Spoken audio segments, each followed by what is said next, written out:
Ahmedabad municipal corporation દ્વારા 1 વર્ષ પહેલા લગાવવામાં આવેલું આ એ જ હેલ્થ એટીએમ મશીન છે, જેને લગાવતી વખતે એવી જાહેરાત કરવામાં આવી હતી કે આ હેલ્થ એટીએમ મશીન દ્વારા 11થી વધુ મેડિકલ ટેસ્ટ લોકો કરાવી શકશે. પરંતુ એક જ વર્ષમાં આ પ્રોજેક્ટનો ફિયાસ્કો થઈ ગયો છે.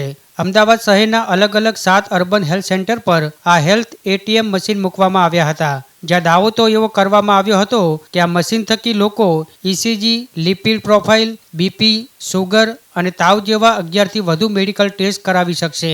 પણ વર્ષના અંતે 4 ટેસ્ટ પણ થતા નથી, કારણ કે આ મશીનને વાઈફાઈ કનેક્શન ના મળતા બંધ મશીનને કારણે નાગરિકો હેલ્થ ટેસ્ટ કરાવી શકતા નહોતા. આથી health ATM machine wifi connection ન મળતા બંધ હાલતમાં હતા. જોકે એટીએમ હેલ્થ મશીન બંધ હોવા મુદ્દે આરોગ્ય અધિકારીનું નિવેદન પણ સામે આવ્યું છે. આરોગ્ય અધિકારીએ કહ્યું હતું કે વાઈફાઈ કનેક્શન અને એસીની સુવિધા નથી મળી રહી, તેના કારણે બંધ છે. અત્યારે મશીનને પ્રાયોગિક ધોરણે લગાવવામાં આવ્યા હતા તેવું પણ તેમણે જણાવ્યું હતું. ત્યારે હાલ તો મોટી જાહેરાતો બાદ હેલ્થ એટીએમ મશીનો શોભાના ગાંઠિયા સમાન બની ગયા છે.